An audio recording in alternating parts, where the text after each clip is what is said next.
This video is for anybody who is trying to drive change. Now, it's based on an insight that I had in a recent meeting, and here's what happened. I was invited into a meeting with a stakeholder group on the client side that I didn't really know that well. And I was asked to advise on an approach related to a regulatory thing. Now, the insight I'm about to share is relevant to regulation for sure, but not only. It's related to anything that requires a change and that requires bringing people along with you. Here's what happened.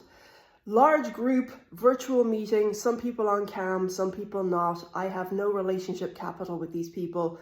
They don't know me from Adam. I was asked to give them some suggestions about how to approach a complex regulatory topic under constraints related to time primarily.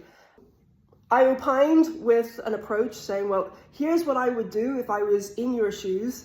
I'm not imposing it. Consider it a suggestion. Do what you will with it. Now, it was met with quite a lot of strong reactions on the client side. And the insight I want to share is this.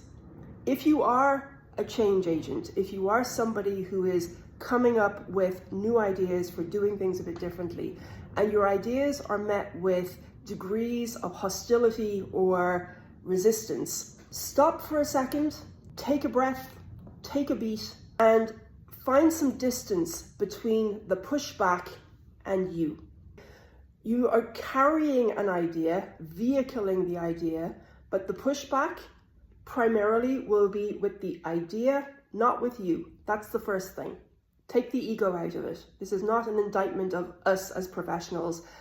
What I realized in that meeting is that pushback primarily comes when people feel that their comfort zone is going to be impacted. The strongest pushback that I got in that particular meeting came from an individual who is contributing to a project, but is actually an external consultant. They don't belong to the client organization.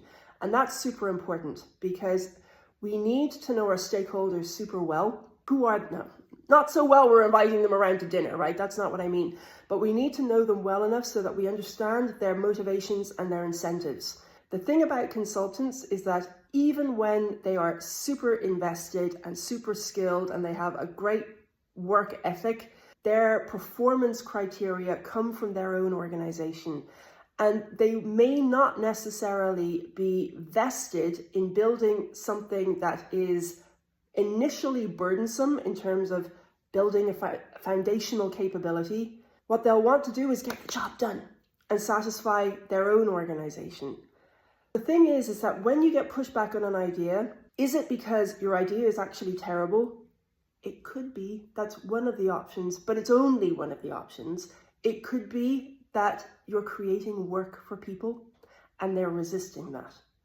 In managing change, know your stakeholders, take the ego out of it, and try and be objective. Try and find criteria to say, is the idea the problem, or is it what it implies for the people that I need to contribute?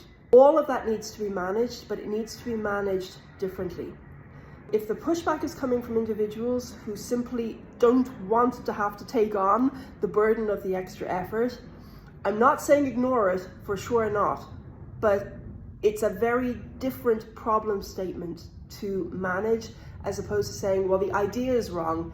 My core message is this: if you have a belief and a conviction and you really think that a path forward is the right way forward, don't abandon it.